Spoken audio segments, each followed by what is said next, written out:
Okay, composition 1.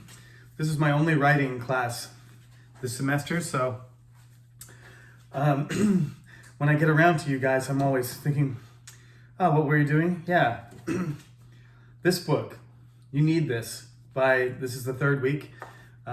Increasingly, I'm going to rely on this book for exercises and explanations. Something to remember though, as you're doing this book, is I think the examples in this book are a little bit easy for undergraduate level, for university level. So when we look at examples of paragraphs, they're going to be very simple, and we're going to criticize them rather than imitating what they do in the book. I want you to look at the examples that we use in the book and think, how can I improve on that?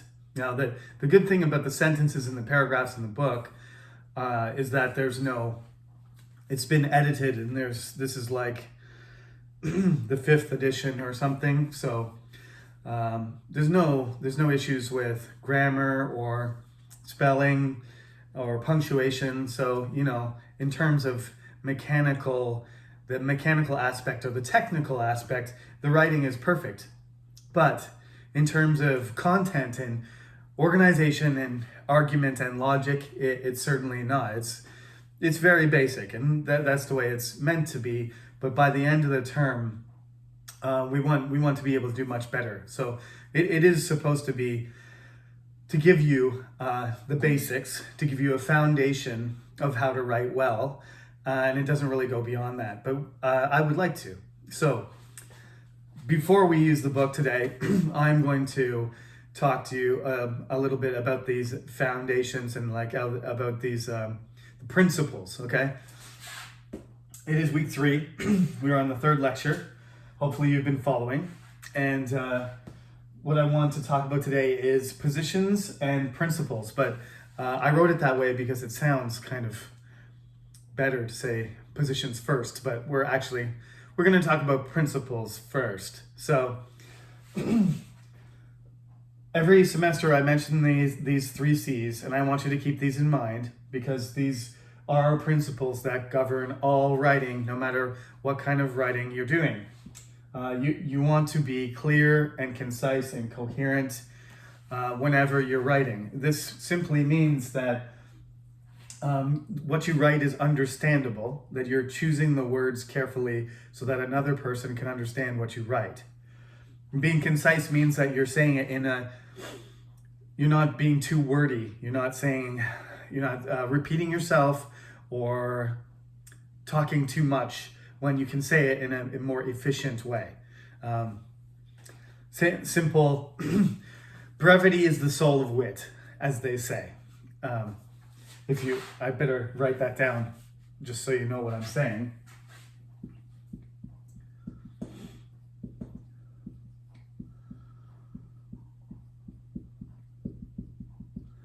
Brevity just means saying something in a short way. And, that's not the case. That's not true in every case. However, essentially, people who are witty can say things concisely, right? If you're a smart person and you're clever and you're funny or you're very accurate and precise, then you should be able to say something in a very compact way. And you know that people who we consider to be very intelligent people, we quote them, right? We quote philosophers and scientists and theologians and everything. We quote professors because they should be able to say something in a very short, clear way. Another word you might use is the word succinct.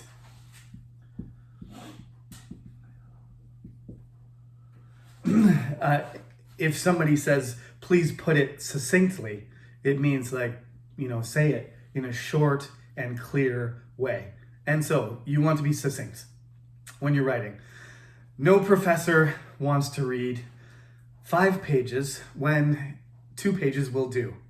And it's not because I don't enjoy reading a good paper that's 5 pages long. I do. But if it can be said, what you're saying can be said within 2 pages, please do.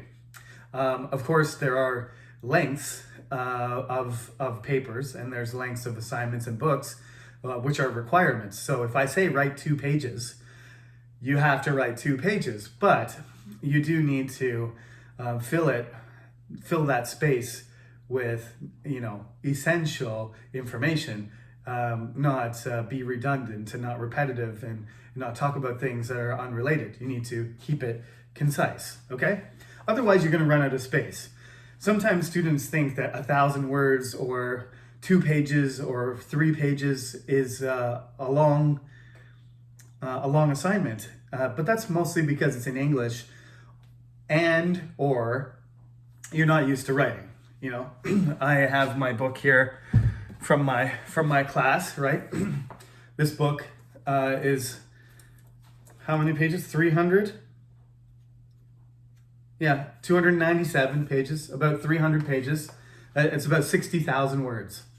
So, not to say that's not long or that's short. I'm just saying it's, 2 pages is a relatively small space to talk about something. And in the next few weeks, we're going to talk about, when you write something, you want to be very specific. And in 2 pages, it's hard to write about a big topic, You can't write about Korea in 2 pages. You can't write about war in 2 pages. You can't write about climate change in 2 pages. You have to narrow that topic down a lot until you're really talking about, plastic bottles in schools, plastic bottles in elementary schools. You can talk about that in 2 pages. You can't talk about climate change in 2 pages. It's impossible, okay? But anyway, that's all related to being concise. These are kind of rules or principles that govern all type of writing, and they always apply. And they come from my high school teacher is the one who emphasized this when she was trying to get us to improve our writing. So the last one is coherent, and that means that each sentence and each idea is connected. It means connected, right? If your ideas are not connected, you sound like a crazy person. That's called, this dissociation rather than association. Association means things are associated. They're connected to each other. When they're dissociated, then you sound like you're rambling and you're talking about things that aren't related to each other, and it's more difficult to understand you. So this is another principle that you need to follow. Make sure that all your ideas are interconnected. Okay, those are the 3 C's, so keep those in mind. Now, other principles that you do want to keep in mind here is this class is an academic class. It's university class. We're not here to write stories, and we're not really here to write summaries. So when you do an assignment, it's not your job to just describe something in general, which is what a summary is. Hit the major points and make sure that you have talked about them.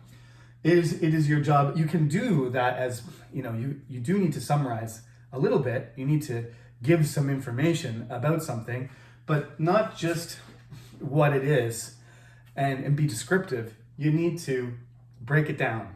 You need to break it down into its parts, and you need to connect those ideas to each other with your own concept, your own framework. And that process is called analyzing and synthesizing. So this is the most important part. I need to understand what you're talking about. I need to understand your topic. So you do need to give me some details, summarize. But if you just give me details, then you are giving me just a dictionary or encyclopedic, information. You're not really giving me an argument, an opinion, or any analysis. And that's the important part. So once you've given the information and the details, it's important to move into, your analysis and your synthesis of those ideas that you see those concepts and arguments that are presented and give me a breakdown and put them together in a certain way that I can appreciate, and so I can give you a good grade. That is fundamentally what academic writing is about, is this process of understanding things and being able to communicate those ideas in an effective manner.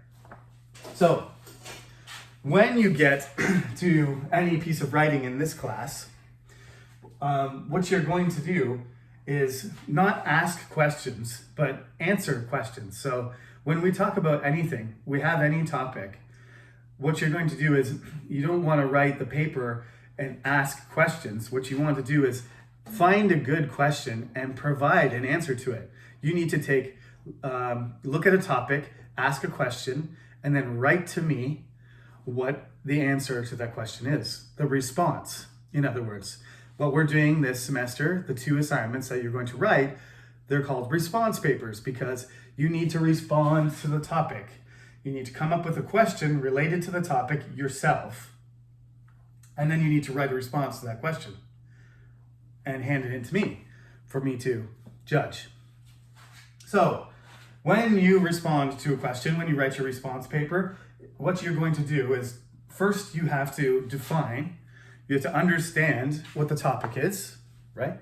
You don't need to give me a definition necessarily, but you need to understand what the topic is, and you need to look up information if you don't understand it. So define what the topic is and ask a question. That's definition. Then you need to think about it. You can talk about it with another person if you want. That's always helpful.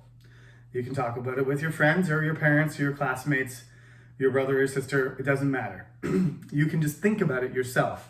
But you're going to think about the ideas that can be presented for this on one side or another, different ways of looking at it, and you're going to consider those perspectives.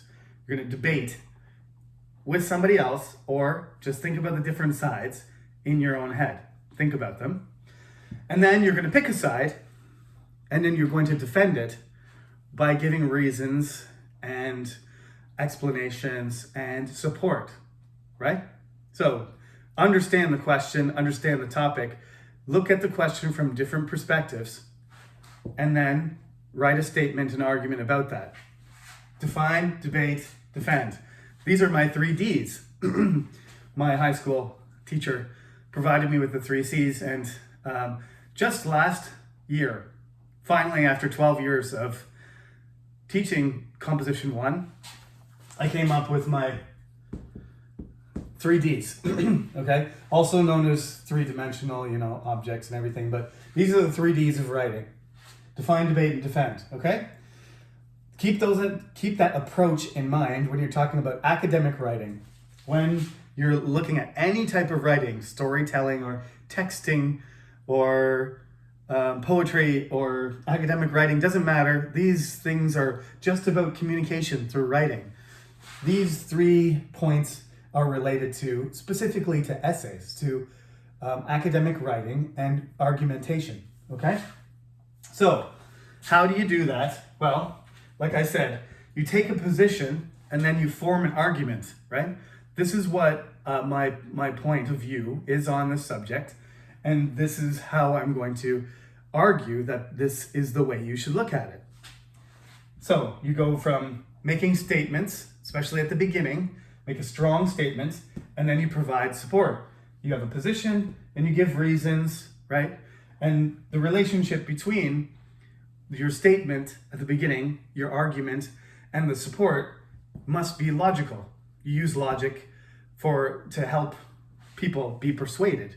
That's what an argument is. An argument is a statement followed by reasons which are logical, that other people can see the logic and they agree with you based on how logical you are, how good the reasons are, how many reasons there are, and how well connected the statement and the reason is. And there you go. Sounds easy when you break it down like that, but it's, of course, easier said than done, as we always say. This is a very famous English expression, so I'll add this to our quotes for today. Easier said than Done.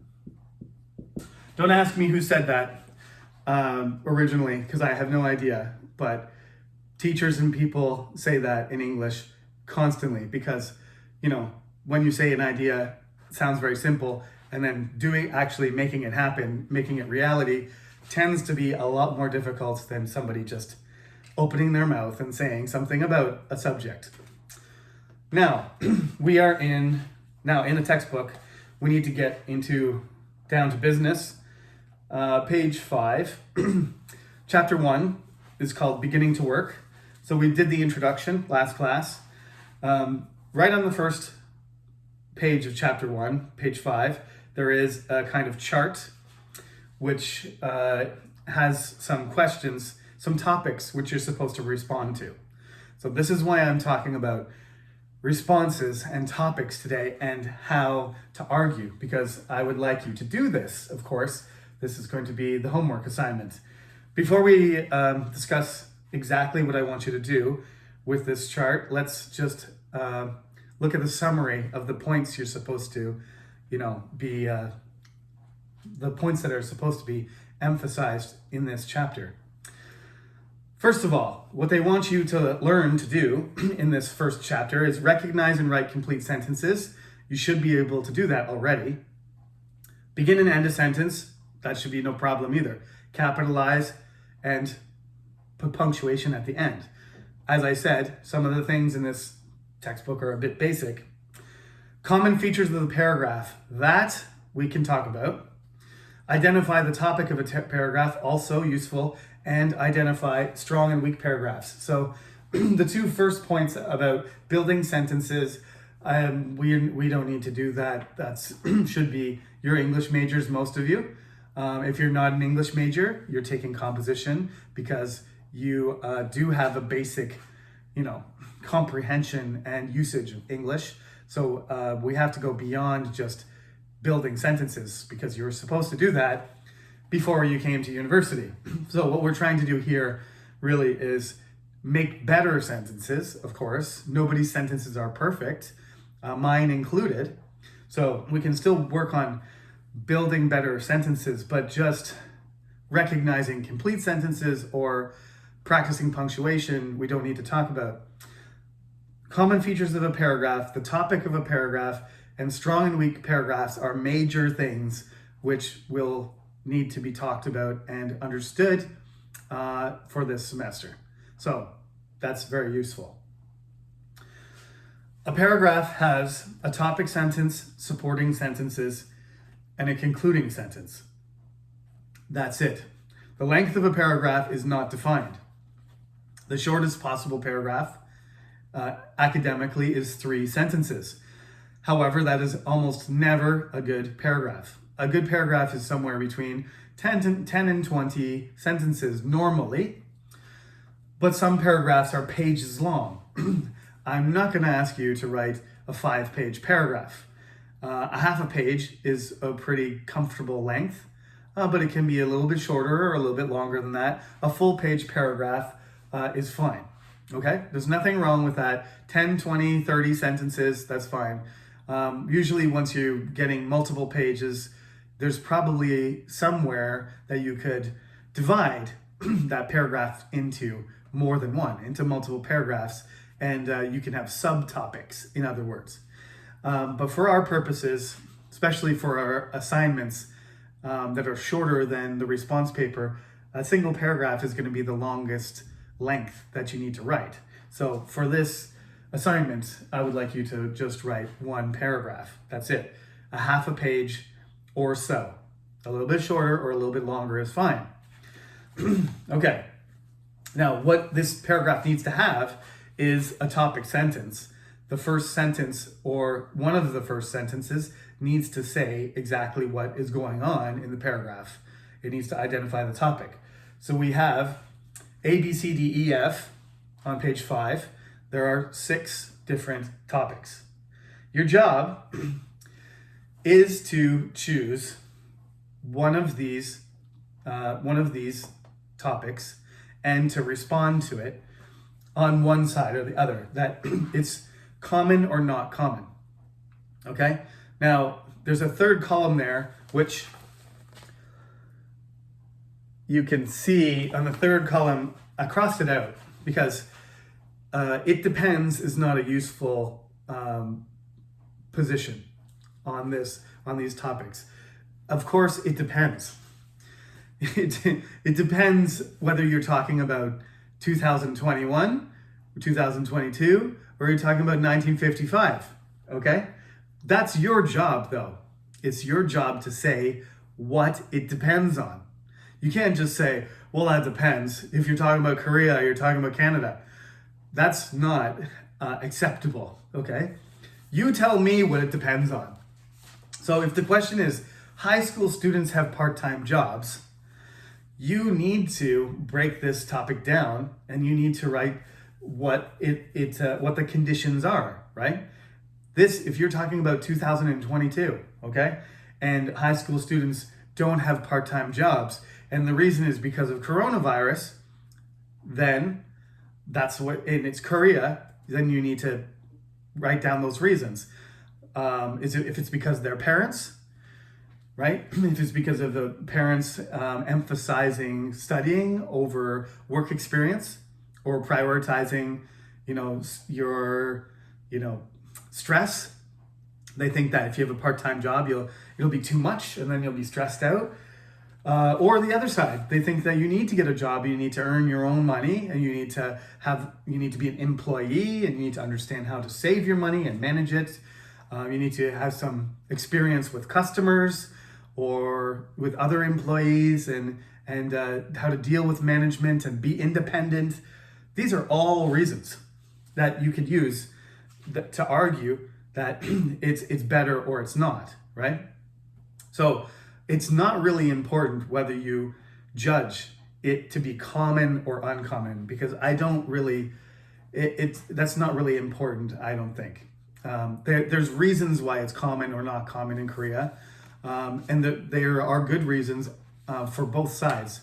But what I'd rather hear from you is what you judge to be a better or worse condition. You're in high school, or you're in university, excuse me. Sorry about that.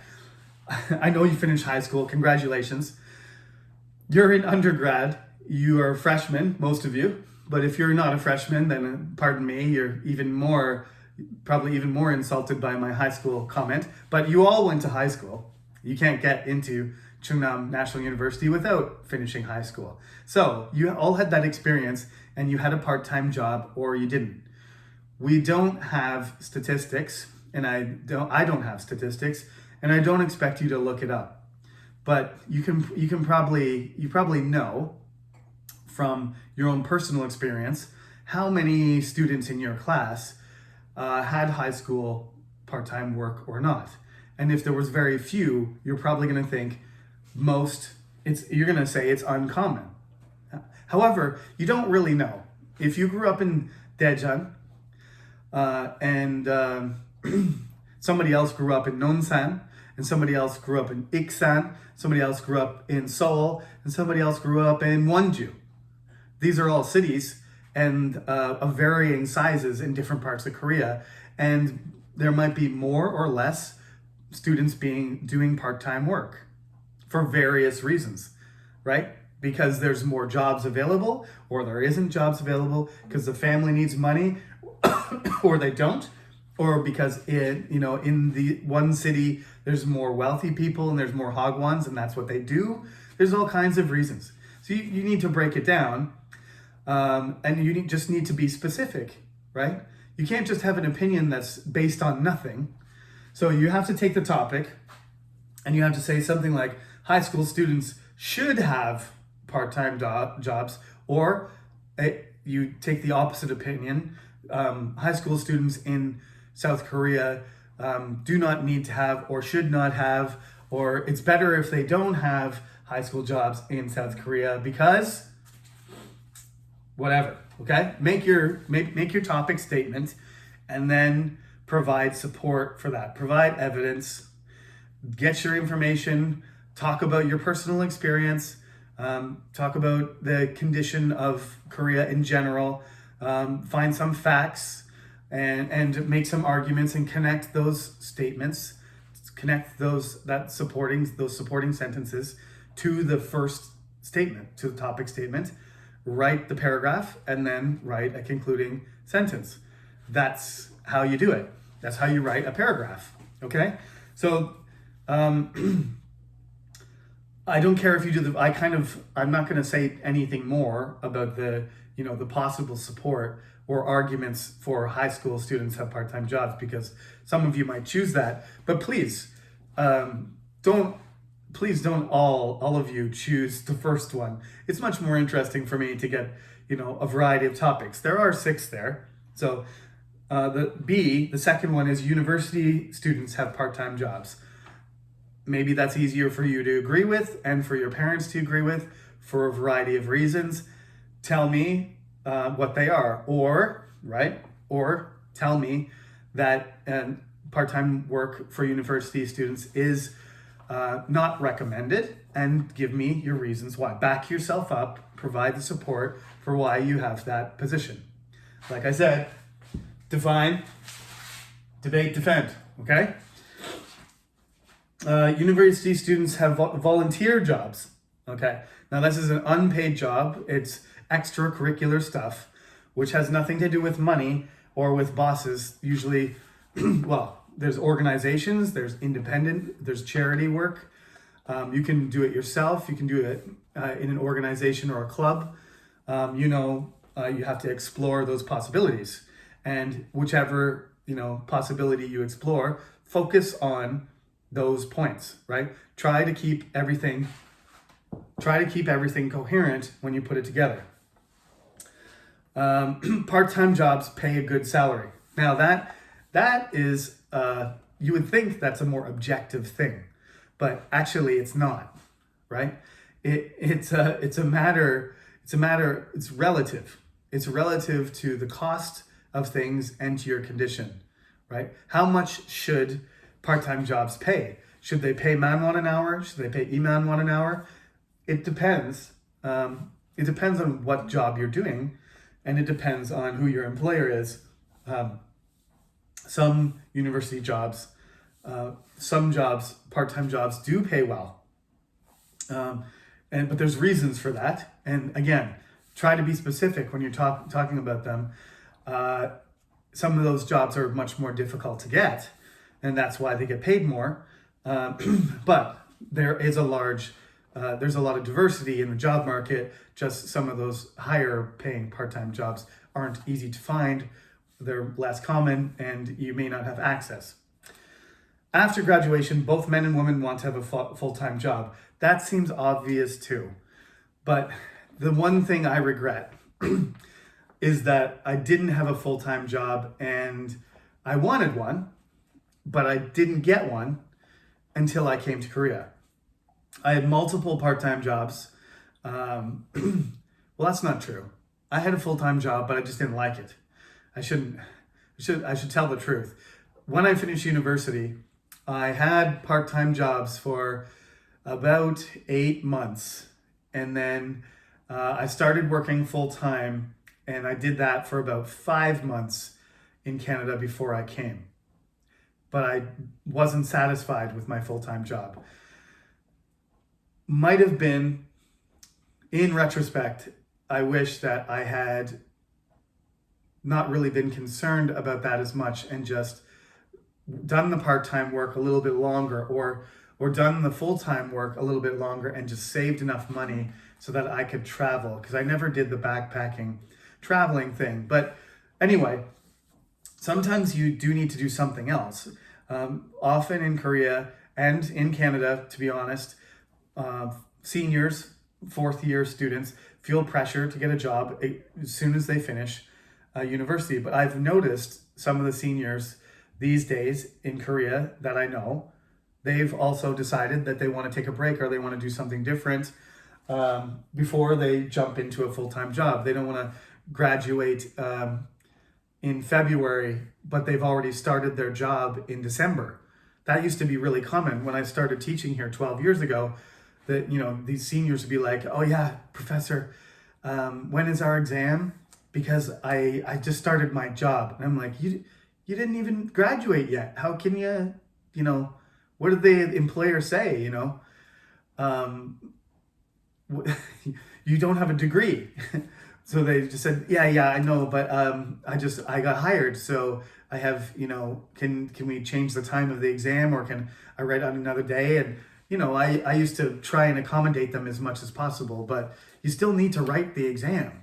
You can't skip the exam because you got a full-time job, because you're not done university yet. Anyway, graduation is technically in February, but people can get their job before they're they even had their commencement, which is fine. But there's other ways of doing it. It doesn't have to be that way. So that question, there's not just one position on that topic.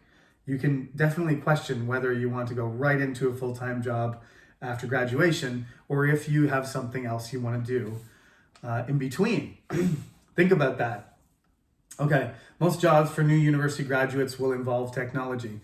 That seems like an easy one too, but there's a lot of alternatives that people don't consider. And I have some great examples of that, but I don't want to talk about the answers to these questions until you do your homework.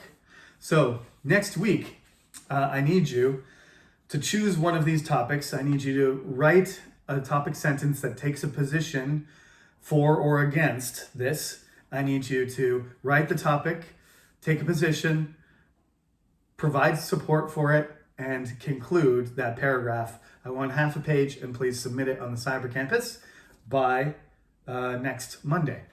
And once I have a chance to read them all and check them, then I'm going to go over your answers and discuss, technique and